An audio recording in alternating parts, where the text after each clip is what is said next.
Break બાદ વાત કરીએ તો વલસાડ જિલ્લાના પારડી તાલુકાના પલસાણા ગામના છેવાડેથી મોટું ખનીજ ચોરીનું કૌભાંડ ઝડપાયું છે। મહિલા મામલતદારે તેમની ટીમે કરેલી રેડમાં અંદાજે 100 એકરથી પણ વધુ વિસ્તારમાં રેતી અને ખનીજ ચોરી થઈ હોવાનું બહાર આવ્યું છે। આવો જોઈએ કેવી રીતે ચાલતું હતું આ કૌભાંડ।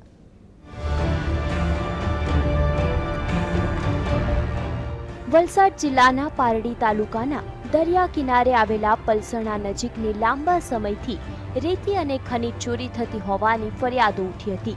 એવામાં ઉદવાડાના પારસીઓના દસ્તુરજીએ આ કૌભાંડની કલેક્ટરને અરજી કરી કાર્યવાહી કરવા વિનંતી કરતા પારડીના મહિલા મામલતદાર અને તેમની ટીમે રેડ પાડી હતી। તે દરમિયાન ત્યાંથી ટ્રક, જેસીબી મશીનો અને રેતી ખનન કરતી હોડીઓ સહિત લાખોનો મુદ્દામાલ જપ્ત કર્યો હતો।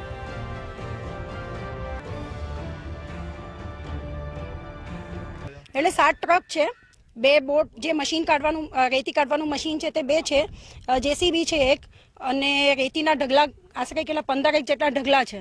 એટલે આશરે મને એવું લાગે છે કે 50 લાખ ઉપર જશે। આ પ્રાઇવેટ સર્વે નંબર પણ છે, સરકારી સર્વે નંબર પણ છે, 73 ની પણ જગ્યા છે અને એમને જે પરવાનગી અમને રજૂ કરી છે એ માત્ર એક જ સર્વે નંબર 167 ની રજૂ કરી છે, જેમાં માટી ખોદવાની પરવાનગી લેવામાં આવી છે અને અહીંયા સ્થળ પર રેતીનો જથ્થો મોટા પાયા પર જોવા મળ્યો।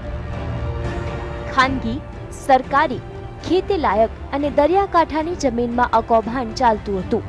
માત્ર એક જ સર્વે નંબરની પરવાનગી લઈ રેતી માફિયાઓએ 100 એકર જેટલી ખાનગી સરકારી જમીનમાં રેતી ખનન કર્યું હોવાનો ખુલાસો થયો છે।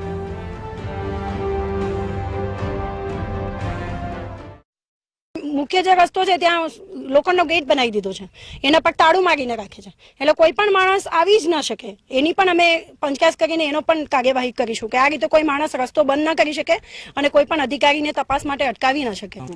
એને હવે ઝીણી રેતી જે દેખાય છે ને એને અમે ઢગલો જ કરી દઈએ, અમે એને પાડો કરી દઈએ। નીચે ઊંડાણથી કાઢવામાં આવે એ ઉપર રેતી ને નીચે જે માટી છે ને એ એટલા ઊંડા કરવાના હોય ઝીંગા તળાવ, ઝીંગા એના અંદર પાણી કેમ પચી જાય। જો જરા તરા માટી જો એને રેતી હોય ને તો પાણી પચી જાય, એટલા માટે અમારે થોડું ખેંચી લઈને અંદરથી જે લાલ માટી આવે એ લાલ માટી લઈ લઈએ।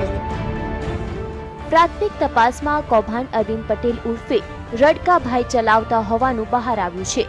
જોકે રડકા ખાણ ખનીજ વિભાગના એક અધિકારીની પરવાનગી સાથે કાયદેસર રીતે ખનન કરતો હોવાનો દાવો કરી રહ્યો છે। ત્યારે હવે આ કૌભાંડના તાર ક્યાં સુધી જોડાયેલા છે તે જોવું રહ્યું। Bureau report, GSTV।